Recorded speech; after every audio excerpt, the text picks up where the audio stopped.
Good afternoon. I, Dr. Sriram Joshi, Secretary GPA Pune, welcomes all. Welcome all for today's lecture given by well-known orthopedic surgeon Dr. Neeraj Adkar of Sai Sri Hospital. His topic is clinical diagnosis in joint pains and robotic surgical imitation. Now I request GPA President Dr. Rupa Agarwal to say a few words. Thank you, sir. Good evening, friends. Like every Tuesday and Friday, this week we have a scientific session with Sai Sri Hospital, and we all know Dr. Neeraj Adkar since I guess I know him. I know sir from the time when I had started my practice because of my teacher, Dr. Prakash Mahajan sir, and since then we have many times we have got this opportunity to learn various orthopedic related topics from Adkar sir, and it has always been a pleasure and a learning treat to have sir as a teacher, as a speaker. And today again, when during this COVID era, COVID not just during the actual COVID infection and hospitalization, but even post COVID, the myalgia, the joint pain. So with all various maybe inflammatory or infective diseases, but the joint pain is something which people are always suffering from. And I guess an eminent speaker like Dr. Neeraj Adkar, there is nobody else who can guide us better in this. So without any further delay, I request Secretary to introduce convener and to start with the program. Thank you, Rupa ma'am. Now I introduce today's convener is Dr. Rajeshri Kakade. She had done BHMS, PG, EMS, running her own hospital, Shraddha Nursing Home, since last 18 years. Her hobbies are swimming, Kathak, badminton, Rangoli art and reading. Now I request Dr. Rajeshri Kakade to take a charge for further proceeding. Thank you. Good afternoon, dear friends. It's really my privilege here to chairing this session. Here, I would like today to introduce an eminent personality, Dr. Neeraj Adkar sir. Dr. Neeraj sir has done DMB and D also. He has got fellowship in he has done orthoscopy at Spain and training in computer-assisted joint replacement surgery at Melbourne, Australia. He is medical director of Sai Sri Orthopedic Super Speciality and joint replacement. Sir is medical director of Sai Sri Orthopedic Super Speciality and Joint Replacement Center at Town, Pune. He is consultant joint replacement and orthoscopy surgeon at Pune, Sahyadri Hospital and Ruby Hall Clinic. His special interests are orthoscopy and orthoplasty. His papers published are Imperfecta, a family. Second, total knee replacement using wedge and long tibial stem in severe varus deformity. His total knee replacement using all polytibia. And also brachial plexus palsy due to hematoma formation in hemophilic patients massicon. Also, so many papers are there actually, but here I am introducing some of them. Okay, now I will hand over the charge to Dr. Adkar sir. Thank you, sir. Thank you, ma'am. At the outset, I would like to thank GPA for giving us this opportunity. President Dr. Rupa Agarwal, madam. Secretaries Dr. Sriram Joshi, sir, Dr. Santosh Kedkar, sir. Convener for today's webinar, Dr. Rajeshri Kakade, all the respected members of GPA. Before I start my presentation, I'd like to introduce Dr. Ruben George. He's a physiotherapist associated with the Sai Sri Physiotherapy and Sports Medicine Center. And he's a very well enthusiastic, you can say, and academically oriented physiotherapist. Happy to have you, Ruben, in this webinar. And I'd like to share my screen now. And Okay, so today's presentation will be regarding knee and hip disorders, and I'm given probably today's session will be till I think 5 o'clock, I believe. So I'll finish. I have 30 minutes with me. So this presentation I have divided into 3 sections. Pediatric knee injuries, which are not that uncommon. More and more children are participating in sports, and they're all high risk sports, and we are getting routinely now very severe injuries in kids. Geriatric knee issues like arthritis and the treatment options and various other elements, and adult hip issues. So brain, as all of us know, knee joint is made up of femorotibial joint and patellofemoral joint. So clinically, we should be in a position to diagnose whether patient is having patellofemoral issue or femorotibial issue. And so clinical diagnosis is very important. Coming to pediatric knee injuries, in US alone, 25 million kids participate in school sports, and another 20 million are active in community-based sports activities. So you can imagine what would be the number in India. And there are around 2.5 million sports-related injuries in adolescents. Knee injuries account for around 60%. So knee joint is one of the most commonly injured joint in any sports. And it is not just in professional athletes, but in recreational athletes as well. When we are treating any child with knee injury, we should not forget basic things. So first and foremost, children are not miniature adults. Okay, and we should remember whenever we are planning any treatment for pediatric knee injury, the most of the growth in lower limb occurs around knee joint. So physis or growth plate in distal end of the femur and upper end of the tibia is very important, because most of the limb length is going to happen in that area. And physis is the weakest part of the bone, and male female athletes, there are different issues.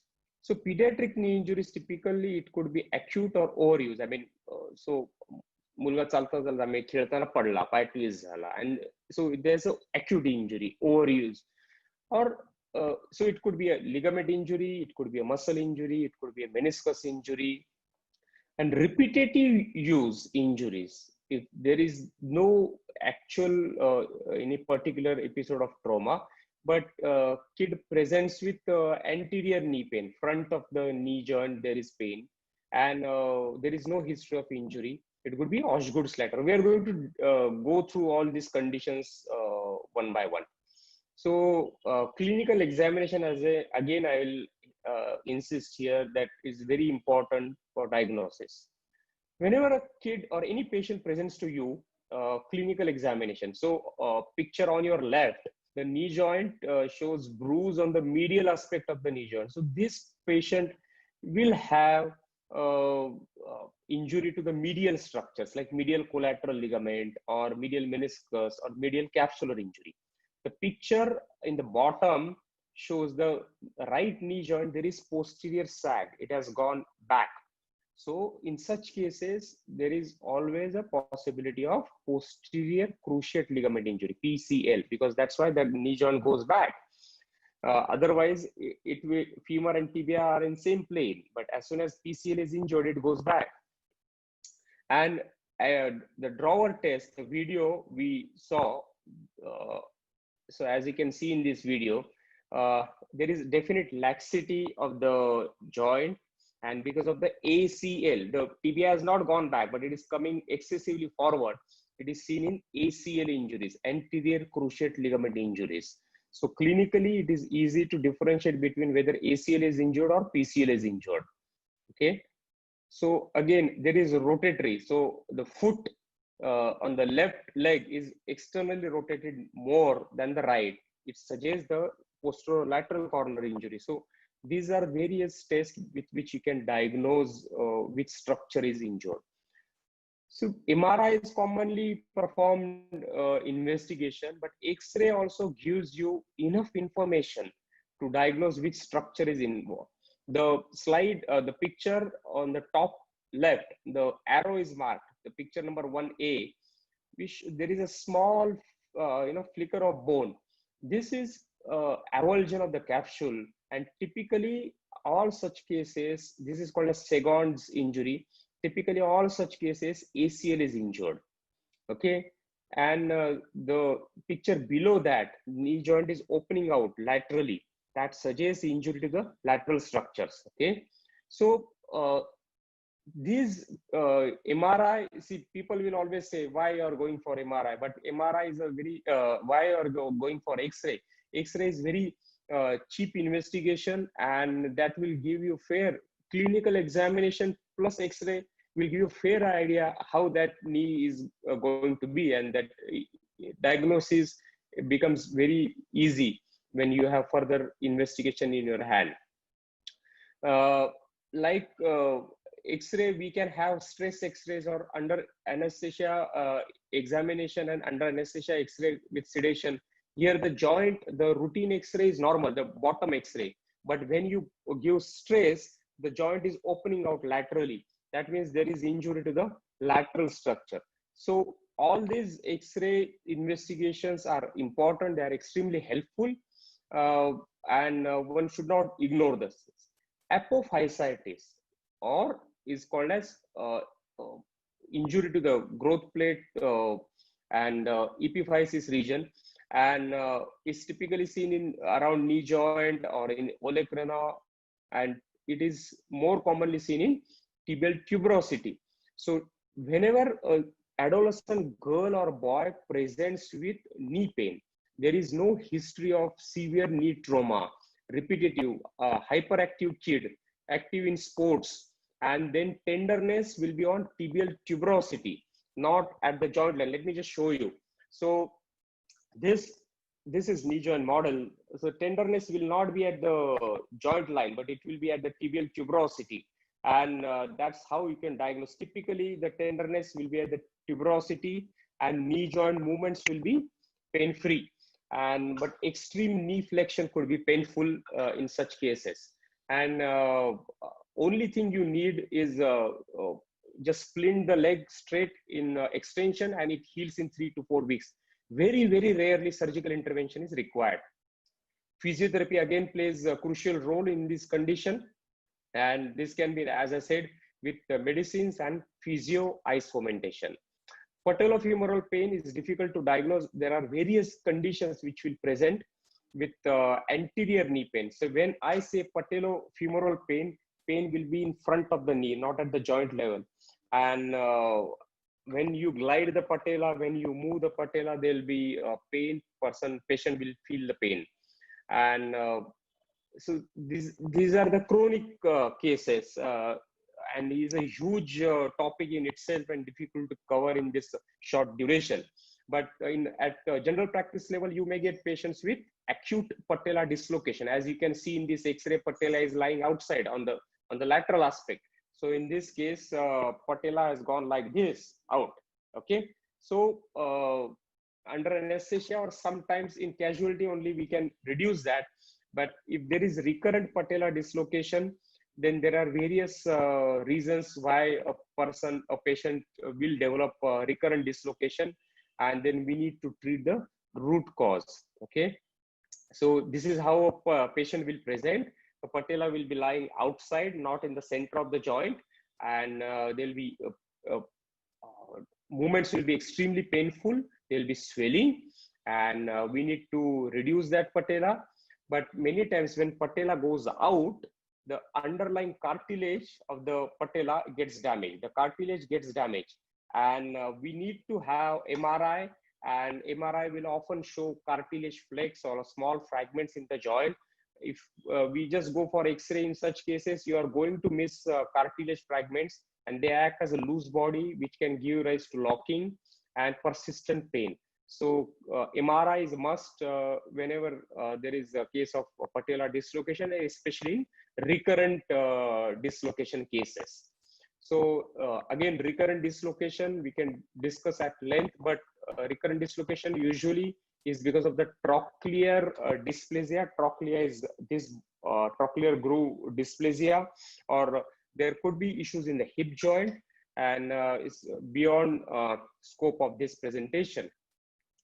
So coming to meniscus now. Meniscus, as all of us know, is chondroprotective. It protects articular cartilage. So whenever possible, save the meniscus, okay? You should not take it out. And it helps in proper joint lubrication. As all of us know, meniscus is divided into 3 zones: the red-red zone, red-white zone, and white-white zone. Red-red zone, as name suggests, it is full of blood supply, rich blood supply, and all lesions in red-red zone, they usually heal very well. White zone, because of they're devoid of blood supply, healing potential is poor. So whenever there is injury to the meniscus, as I said earlier, we should repair it. As you can see, whenever there is injury, it gets displaced in the center of the joint, and it gives locking sensation. And we should, when we put it back in place, we repair it. That locking sensation goes off. This can be done arthroscopically through 5mm portal, and where just 24 hours hospitalization is required. Very next day, knee movements are allowed. And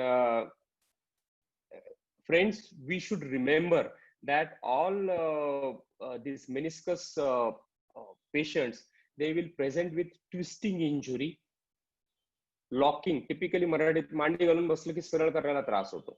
Or all of a sudden, they will get locking sensation. But X-ray would be normal. It is a soft tissue. So don't hesitate when if person gives you history of locking, recurrent instability, and then effusion, swelling, सूज येत जात राहते. Don't hesitate to call for or go for MRI. And as I said, all these meniscus we repair arthroscopically and through these devices, and absolutely fantastic results. And when we protect the meniscus, it gives you good long-term outcome. We can protect the cartilage. It prevents osteoarthritis. So our aim should be save the meniscus wherever possible. Discoid meniscus is seen in pediatric age group. Okay, typically kid. This is video of a 6-year-old kid. 6-year-old. He presented with audible click of the knee joint. Whenever he was flexing and extending the joint, there was audible pop, and then there was pain, and we diagnosed this on MRI. And then we did not have option but to trim this meniscus. And when we trimmed it, just his pain and symptom just vanished, and he was extremely happy, and he's doing well.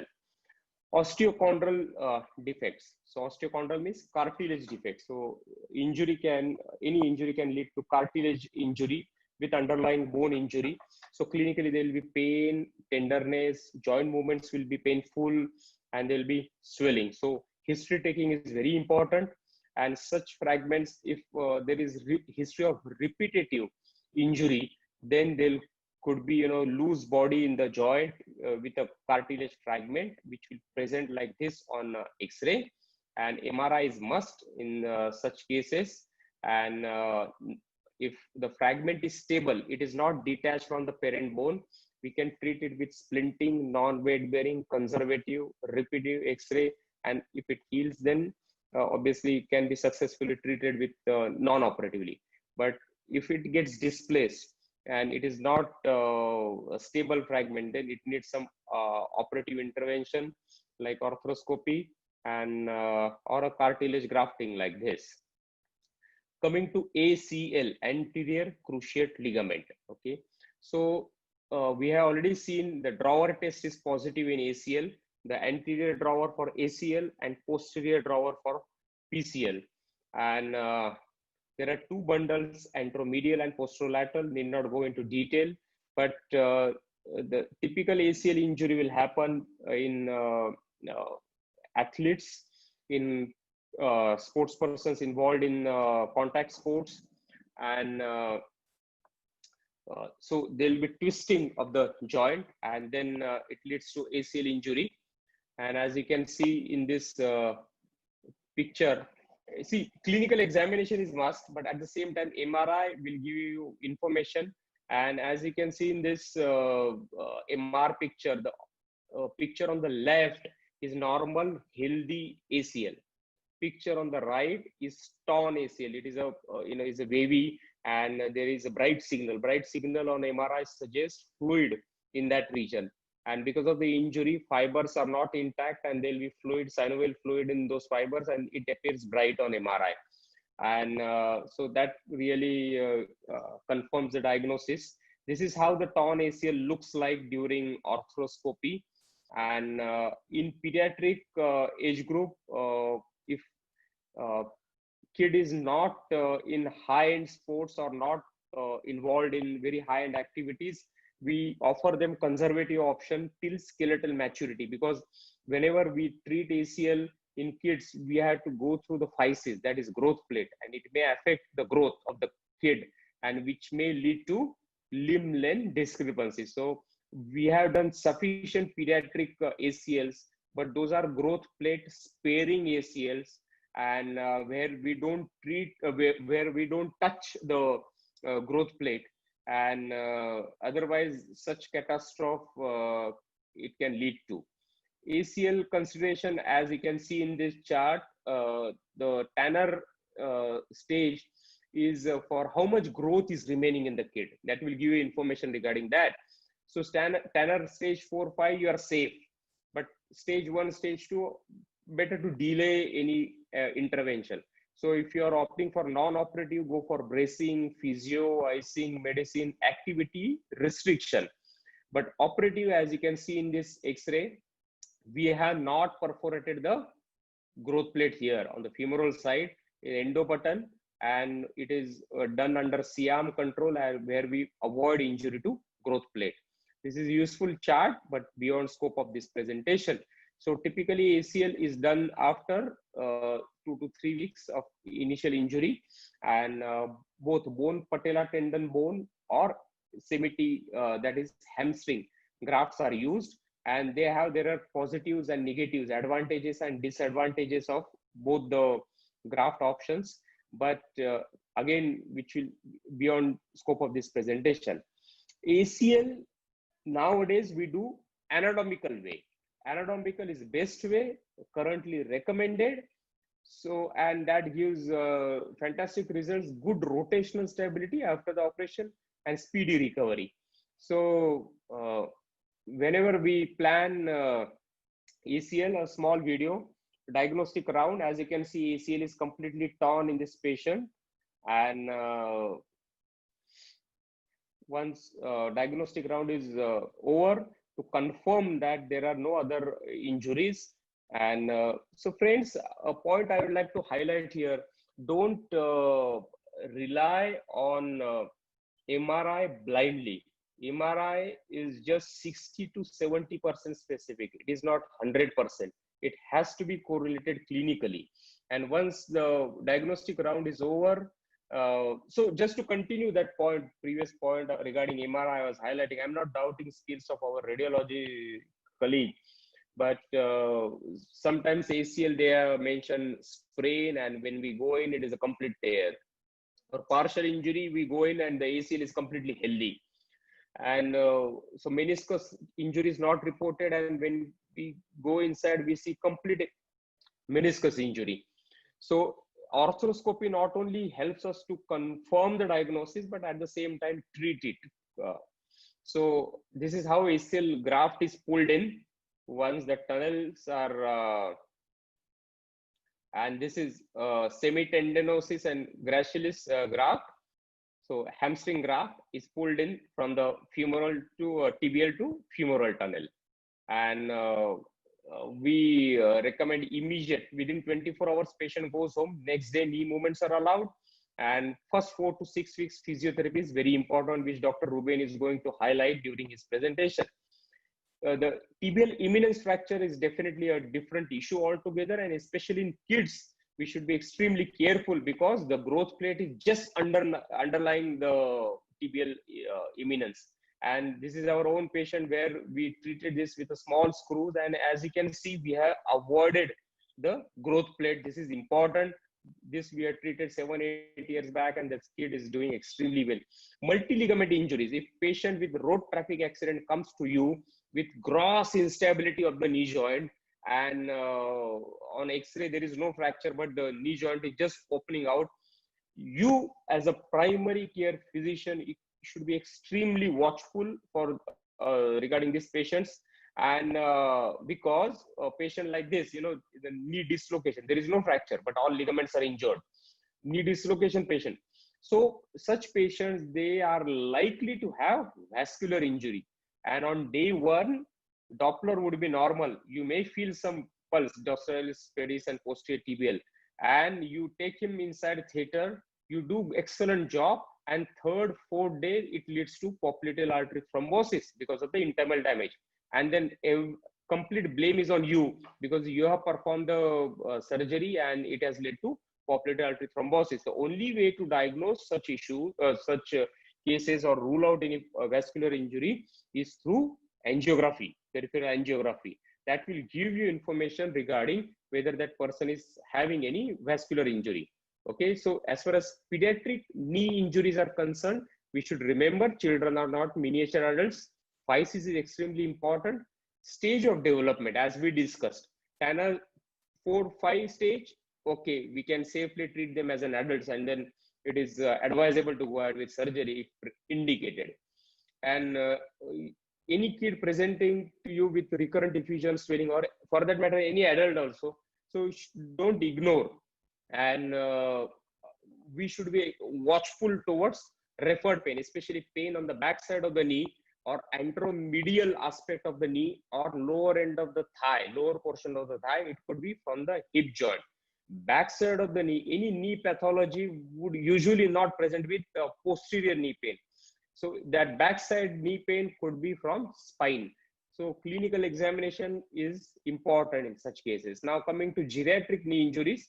So articular cartilage is a special layer, as all of us know. And once it goes off, bone starts rubbing against each other. And this process is called as osteoarthritis. So healthy knee cartilage is not visible. You see gap between two bones. But when the cartilage goes off, bone starts rubbing against each other, and the gap is obliterated on the X-ray on the right side. And this is how typically patient will present with varus deformities. And early OA we can treat with PRP, platelet rich plasma, where it just slows down the process of osteoarthritis and may help us in delaying any surgical intervention if required. But this is indicated in early OA, not in advanced cases. When one compartment is involved, partial knee replacement can be done. So X-ray on your left is partial knee, X-ray on your right is total knee replacement. And so this is done robotically now at Sai Shri.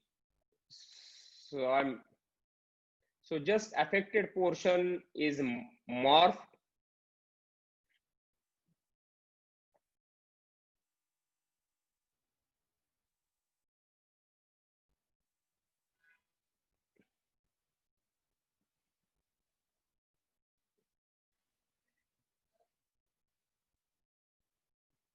So here, I will rather pause this video here. Here I am able to literally play. I mean, with the placement. If I post,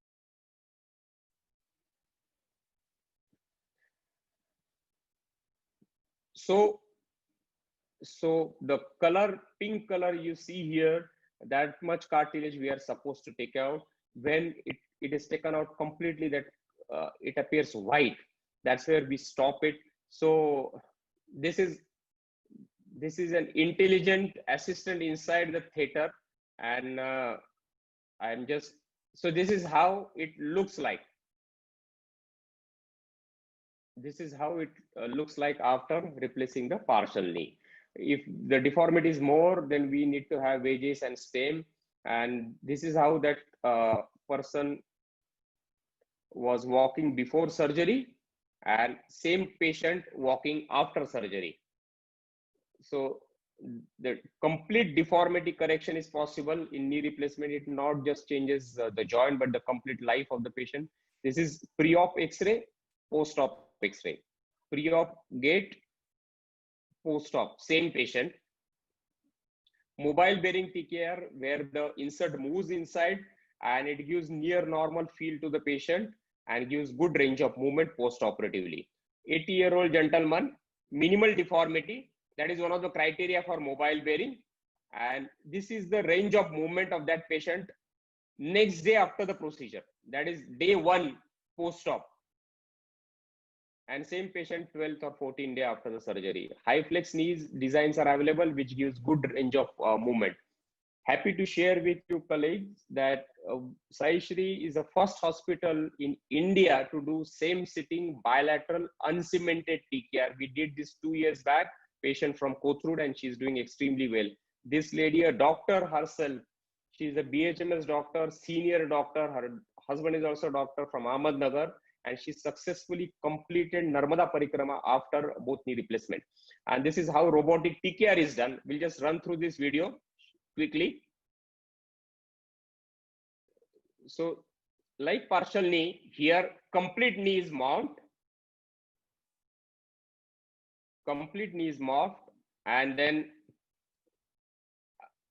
we can adjust the implant, rotation, same thing can be seen. So this is how it looks like after taking out. And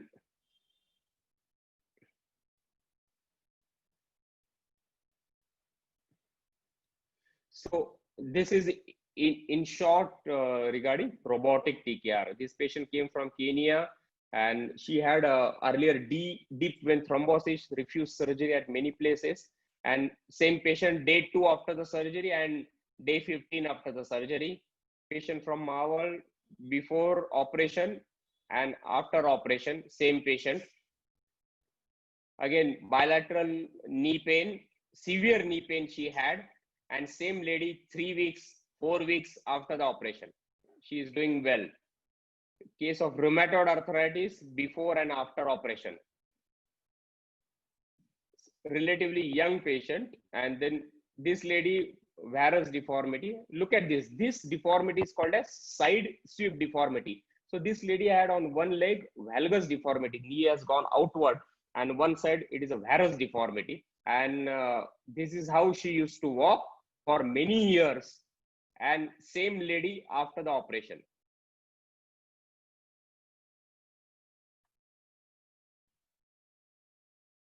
We are doing through subvastus approach, where we don't cut the quadriceps muscle. Patient came for suture removal on day 5, doing extremely well. And so we'll just skip this couple of videos. This patient at the time of 15th, 20th day after the operation, and he was able to climb the stairs. We'll just skip this. And our own GPA member's mother, and severe deformity. And this is how, this is before operation, and this is after operation. Another patient before operation and after operation, severe varus deformity, and complete correction was achieved. And this is just 15-20 days after the operation. She is able to walk without support now and leading a normal life. So not only just primary joints, we are dealing with revision also. This lady was operated somewhere else. She had a fall and she was treated conservatively somewhere else. The fracture of the upper end of the tibia after replacement, after knee replacement. I hope you can see that, upper tibia fracture, and the tibial base plate was revised like this. This is where, this was unique case because opposite side knee was completely fused. So she was just walking on this leg. And this was a precious knee for her. And same lady walking and leading a normal life. Her right knee is fused, and now left knee she's leading a normal life. Another patient operated somewhere else, a TKR with femur fracture and got infected. We removed that and revised it completely with revision processes, and she's doing well. So coming to last session of my presentation, hip joint. Quickly I'll run through. Mainly we see avascular necrosis cases, and where we can treat with core decompression or sometimes they need hip replacement. Ceramic on ceramic hip replacement is preferred. This patient bilateral THR was done with large femoral head. Large femoral head gives, as you can see in this picture, good range of movement. He was completely bedridden after before the procedure, and this is how he is doing before after the operation. Just 4 or 5 weeks after the operation, he has undergone both hip replacement and leading a completely normal life. So large femoral head hip replacements are extremely useful, especially in younger age group, where you can get a near normal feel after the operation. This video you must have seen, some of you must have seen before operation, and same patient riding a motorbike after the operation, after both hip replacement. This patient came from Ethiopia, and this is how he used to walk before operation, and just 15 days after the operation, and he went back to his country happily. Various failed fracture fixation cases we are treating, and with hip replacement, this poor fellow was bedridden for nearly 2 years because that screw was protruding inside the pelvic cavity, as you can see in this X-ray, and this was revised and leading a normal life. We'll just skip this couple of X-ray picture, but before I conclude, I would just like to share with you last and very interesting case. Some of you must have seen this. This lady was operated at Mumbai, and this is how she presented to us, but kindly just look at her age, 100 years old, and the screw was protruding inside the hip joint. This is after hip replacement, and this is just 3 weeks after the hip replacement, and today she's celebrating, this year she celebrated her 103rd birthday, and she is doing extremely well. So friends, thank you very much for your patient hearing. I hope I was able to raise to your expectations, and before Ruben starts sharing his screen, I'll be happy to answer any questions if you have. Thank you very much. Dr. Neeraj sir, we have a question here. If you can click on question answer box, you'll be able to see. So both PKR, both knees, what are the charges? I mean, this is a difficult question to answer during the webinar. I hope everyone will agree with me, but lot depends on what type of implant we are using, and because the implant cost varies from say 35,000 rupees to a lakh rupees, and lot depends on the preoperative deformity and the osteoporosis and age and patient's expectations post surgery. So patient is going to be super active, then we need to have implant which will last long. Implant in a 55-year-old gentleman and implant in a 75-year-old gentleman, obviously there is going to be some difference. So I'll be happy to answer your question in person. If you are, maybe you can share the X-rays and then we can discuss. Thank you. To ask one question, sir. In between lecture, you have explained us about some stem cells therapy, which we're going to heal. Can you explain some little about it? Just give me a minute, please. Okay. So I have stopped sharing my screen, and maybe Ruben can start sharing. The question was regarding stem cell therapy. Yes, early osteoarthritis or in sports injuries also, we use this platelet-rich plasma. So patient's own blood we centrifuge and we take out the platelets and then we inject them inside knee joint. So all of us know platelet has got tremendous healing potential, and they can get transformed into any cell, and that is how it helps in osteoarthritis to a certain extent, regenerate the cartilage, and in sports injuries it helps in speedy recovery. But the only precaution all of us, I mean, as a treating physician, we need to take that whenever we use PRP, we should not give painkillers for at least 72 hours, because all NSAIDs, they inhibit the platelets, and then action will get just diminished. So we should take that precaution. Okay, maybe I'll just answer one of them. Sure. And the recurrent effusion, knee effusion, managed conservatively, or does it need invasive treatment? See, effusion is the presenting symptom. So we should know why that effusion is there, whether it is infective, whether it is because of any type of arthritis, or whether it is because of any injury, underlying injury. So diagnose that condition, treat that condition, automatically effusion will go down. It could be because of osteoarthritis, it could be because of rheumatoid arthritis, could be because of any injury to the structure like meniscus, ligament we discussed during our presentation. The types of implants in the TKR. So we have cobalt chrome implants, we have implants which are coated with titanium niobium nitride, we have implants called oxynium implants. If the deformity is more, we can use wedges and the stems, long stem for additional stability. And so these are all unconstrained implants. We have with severe deformity, semi-constrained implant. When the collateral ligament, medial and collateral ligaments are injured, then we have constrained implant or rotating hinge implant.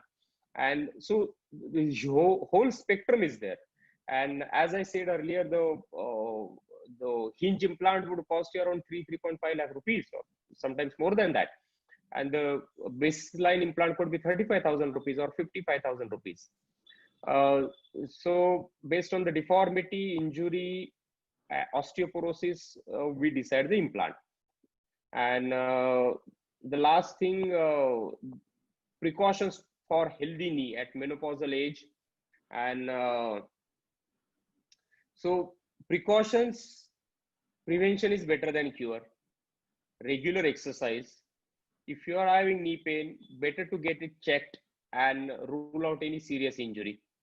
If you don't have any knee pain, then knee strengthening exercises, which Dr. Ruben is going to highlight and is going to present. Quadriceps is a workhorse for knee joint, and you need to have good strength in your quadriceps to prevent osteoarthritis, to prevent any injury. See, injuries are very common in recreational athletes than in professionals, because professionals, they have good muscle strength. Recreationals, we call them weekend athletes. Weekend ko badminton khelna, tennis khelna, and then you injure your joints, shoulder, knee.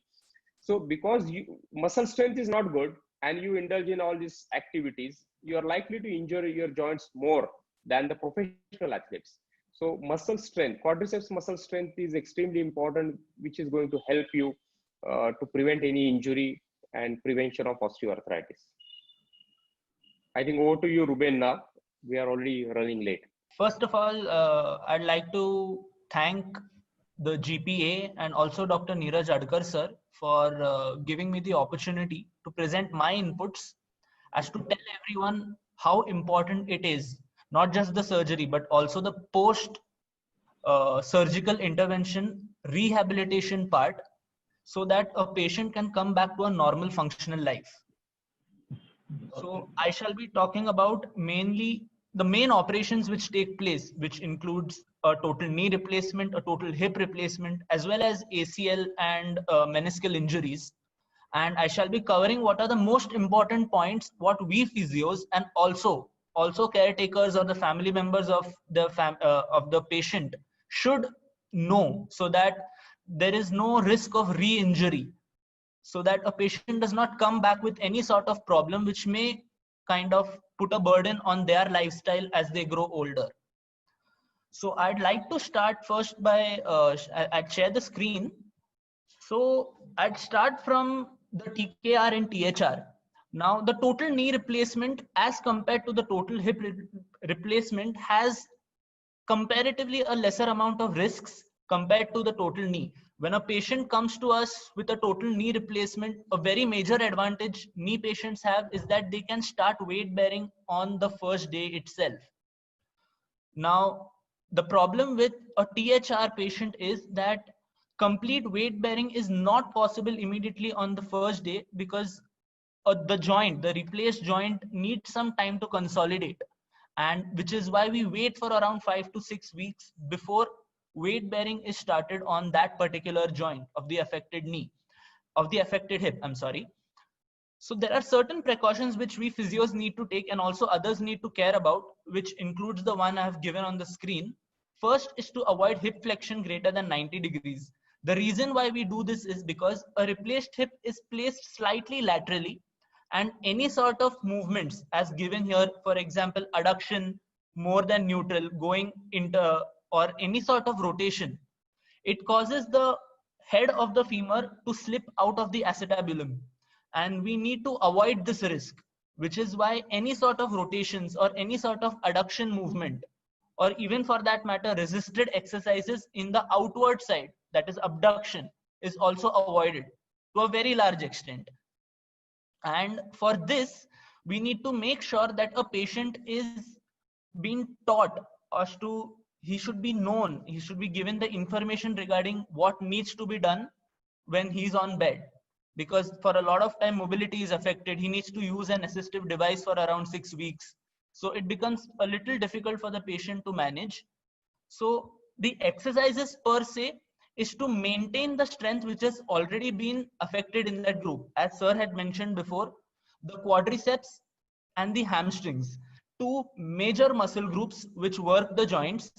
And this could be same for both the TKR and the THR. The protocols which we follow in Sai Shri Hospital is kind of the same, apart from the weight bearing schedule. And I'd like to show the video which shows basic static strengthening exercises. Now, these exercises are only isometric, which means basically that there is no change in the length of the muscle.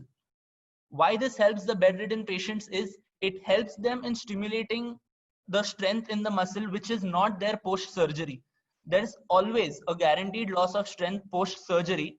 And the reason for giving these exercises is that it helps in regaining that strength so that they are able to start on a weight bearing pattern. So I shall be showing this video. I hope it's visible to everyone. So this is the static hamstring strengthening exercise.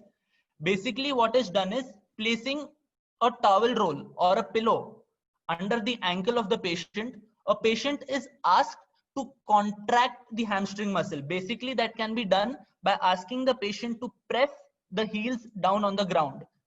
This is usually started in a way so that basic strength is maintained in a patient post surgery. We usually repeat this over a period of time, and we ask them to repeat this exercise almost 10 times each time they practice this exercise. Once in the morning, once in the afternoon, and once in the evening. This by research has been noted to have given the best results, and which is why we implement this in almost all our protocols. Another example would be VMO strengthening. So one important thing what I needed to tell about the VMO, that is the vastus medialis obliquus. It's one of the most important muscles of the knee joint, especially after TKR. It undergoes a lot of loss in strength. And the reason why I'm emphasizing on the VMO is because any sort of weakness in the VMO causes the opposite group of the muscle, that is the tensor fascia lata, to push or pull ideally the patella to the lateral side, which causes a lot of tightness in that muscle. So post surgery, when patients do not perform their exercises effectively, a pulled patella to the lateral side causes tightness of the tensor fascia lata. And that as a cycle even more weakens the vastus medialis obliquus. So for some patients, they may experience something called as an apparent limb lengthening, where they feel that the operated side is a little less in length compared to the non-operated side. Even though it's not true, it's an apparent lengthening where they only experience. So for that, strengthening of the vastus medialis muscle is extremely important, and this is the way we do it. It's basically done in 3 ways.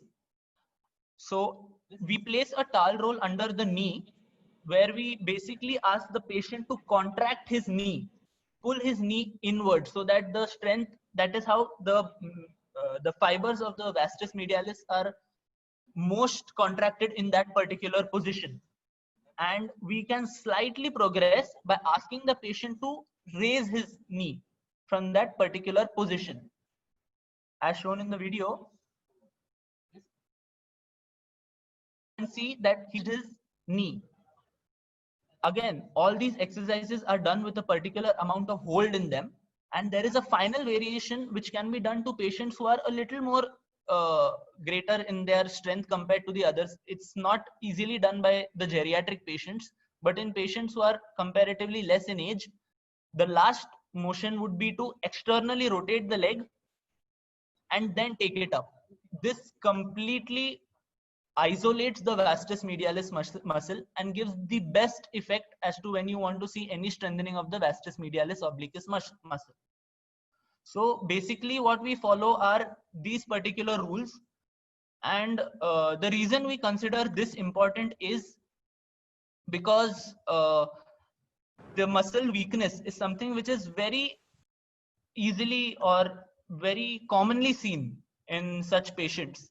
And when you are trying to explain to a patient the reason as to why they're not able to walk in a proper pattern, or why they're not able to do their functional activities properly, weakness of the muscle plays a very major role in it.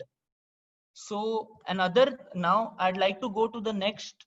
This is basically the formality we follow for TKR and THR patients. So now I'd like to share the protocol which we follow in ACL and meniscal injuries. Now, the strengthening protocol, as we see, sir had already talked about the causes and the risk factors as to why ACL and meniscal repairs take place. Now, I would like to emphasize on one particular point which is experienced in majority of the patients. Now, research has shown that almost 60 to 70% patients experience a proprioceptal loss while they have undergone any sort of ACL or meniscal injury. So proprioception is basically a specialized variation of a sensory modality which gives your joint awareness regarding where it is in space. It gives knowledge to the body regarding joint movement and its position. And it's basically, it consists of three components. The first one is static awareness, basically where the joint is located in one position. The second is detection of movement, especially when a patient is walking, any sort of acceleration or deceleration. And the third is a reflex response by the muscle. So these are the three basic components of proprioception, where the strengthening protocol, as I mentioned earlier, remains the same for these patients, although the weight bearing status may be different. We need to remember that when the weight bearing statuses are different for each surgery, we also need to make sure at the same time that that patient is able to maintain strength in the muscle groups which are not been affected as much as the ones in surgery. So it's also Ruben, been shown. Ruben, sorry to interrupt. I mean, for benefit of all the our physician colleagues, so Okay. I'd like to highlight here what is proprioception. Okay. Maybe till Yes, that time you can just start sharing the screen, other screen. Yes. Keep it ready. So Yes. proprioception. So if you watch say 100 people walking on a road, and if you watch how they are walking, everyone's pattern is different, how they walk, how they move around. So if you're walking and then suddenly suppose there is a footpath, you don't look at the footpath and then you take it up, you take your foot up. Your brain knows where your foot is. Your brain knows what is the position of your knee joint, what is position of your hip joint. And at subconscious level, hip is slightly flexed, knee is flexed, and foot, and then you just put and just move ahead. So in simple word, that is proprioception. So the position of your joint, what brain analyzes, and that is very important. Ruben was talking about ACL and meniscus. I mean, that is extremely important in knee joint also.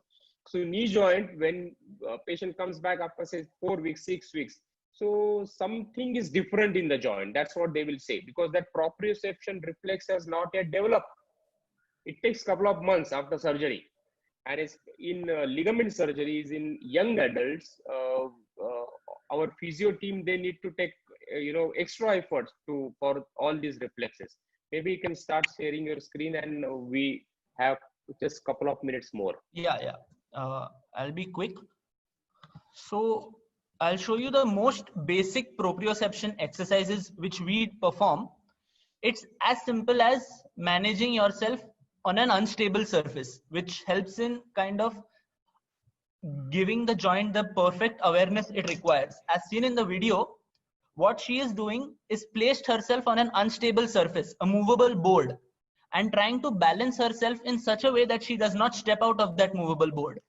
What this helps in is giving that proprioceptive awareness to that joint so that it understands where it is and it is able to react accordingly or reflect accordingly to the needs of that particular person in that plane.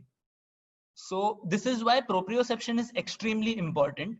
And another exercise which I would like to add is the one of strengthening the muscles using resistance bands.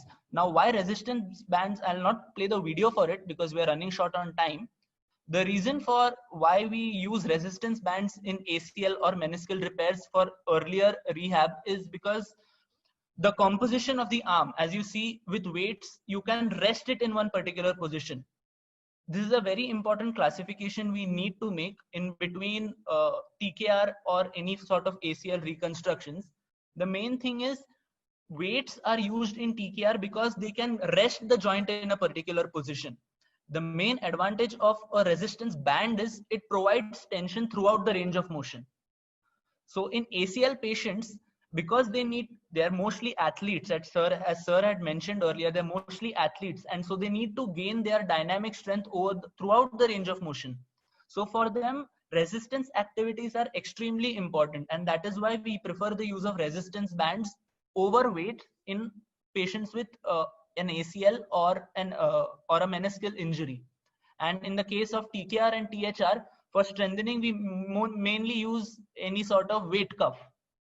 So this gives the best sort of results. And this is obviously in the acute part. In the rehabilitation part, as we progress over 5 or 6 weeks, we have a very advanced sort of protocol, which is including a dynamic strengthening of all the muscle groups you see. So it will be, that includes even the opposite leg or the good leg, so that patient starts balancing himself and can return to sport as easily as possible. For geriatrics, yes, we go a little slow. For them, a proprioception exercise would be as simple as standing on one leg for 10 seconds. That gives them more than enough information so that they are able to manage themselves as they are walking out on the road, where there are a lot of obstacles which they need to face. So that's it. I'd like to conclude my talk by just making people aware that they should know what they are doing to their patient. Simply exercising a certain group of muscle just for the sake of knowledge is not worth it. You should know as to why you are doing it. You should know what you are supposed to expect after a certain period of time. And just by knowing what you want to achieve, by applying certain goals, you can get the best results in the least amount of time. Thank you. Dr. Adkar sir, for such a nice, wonderful lecture. Your video, whatever you shown, was really amazing. We have get a lot of knowledge regarding to meniscus injuries, orthoscopies, and ACL repairment. And also, you have shown us that robotic surgery. It was really wonderful. Sir, Dr. Rajeshri, just 1 second. Sir, we have actually 10 minutes time. There are 2-3 questions more, Dr. Adkar. If you allow, will you be answering those questions? Yes, actually, OPD time already, but I'll try to answer them quickly. Yes, sir. Sir basically एक प्रश्न असा आहे की X ray knee normal पण patient continue to get knee pain posteriorly what clinical diagnosis should be suspected आणि financial constraint आहे त्यामुळे MRI वगैरेचा स्कोप नाही असा एक प्रश्न आहे. पोस्टिरियर नी पेन आता क्लिनिकली साईन्स काय ते बघायला पाहिजे एकतर. पोस्टिरियर नी पेन मग बॅक साइड ऑफ द थायला पण आहे का, किंवा बॅक साइड ऑफ नी फक्त असेल तर रेफर्ड पेन नाही ना, एकदा रूल आउट करा फ्रॉम द स्पाइन. अँड त्याच्यामध्ये एक्सरे नॉर्मल असेल, if there is no history of injury then you can definitely try physiotherapy. Financial constraint आता म्हणजे असतील तर बघा तुम्ही, मेडिसिन फिजिओ त्यांनी पण नाही झालं तर मग MR is indicated. Okay, sir. Thanks. And can recurrent knee effusion be managed conservatively, or does it need invasion Yes. treatment? I answered that question, madam. Yeah. Okay. And because we need to treat the root cause of that effusion, not the effusion. Effusion is a symptom. So we need to go to the root cause, whether it is osteoarthritis, rheumatoid, any injury, or infection for that. So we need to treat the root cause. Effusion will automatically settle. Okay. Thank you, sir. And here is one question for Dr. Rubin. Physiotherapy, if you could just highlight one or two physiotherapy tips for ankle ligament rupture.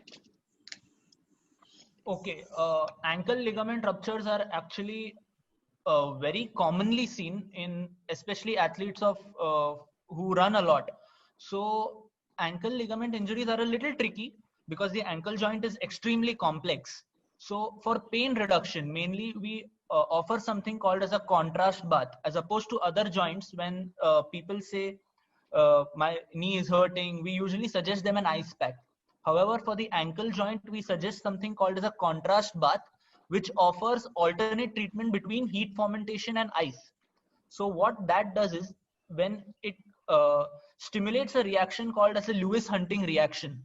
And the reason that helps is, particularly for the ankle joint, is it helps in reducing the pain the fastest. That's what research has been told. Now, post-rupture, when we are doing for the rehab, we kind of talk to the patient and ask what he wants. If a patient is playing a particular sport, we train the patient in that particular sport itself. For example, if a patient is a footballer, he has to do a lot of dribbling action between his foot, which is mainly the action of the ankle. So a lot of ankle activities would be included with the help of a football. We try to replicate the actions which he's trying to do, and the particular muscles associated with those actions are strengthened first. Obviously, I'm talking about the rehab part. This does not happen immediately post rupture. This is after the repair has been done or post surgery, or whether it's been conservatively managed. That depends on the surgeon. But I'm talking about the post repair scene, where we totally depend on the outcome of the patient, where the patient has a certain goal and we fulfill it according to his or her needs. Dr. Rajeshri, over to you. Thank you, Dr. George, sir, for excellent for showing us excellent whatever exercises we have to do after knee replacement surgeries, and also he had deeply elaborated us about hip precaution, what should be taken after hip replacement surgery. So thanks for joining us here and giving us valuable information. Thank you so much. Thank you. I, Dr. Sriram Doshi, Secretary GPA Pune, grateful to today's speaker, Dr. Neeraj Adkar sir, for such informative and excellent lecture. I also thankful to Dr. Ruben George. We also thankful to today's convener, Dr. Rajeshri Kakade. We sincerely thanks to Dr. Madhuri Jankar ma'am for arranging this lecture. We are also grateful to our technology partner, DigiShield. Last but not least, I sincerely thankful to all delegates for taking out their valuable time. Thanks all. Take care yourself and your family. Thank you all.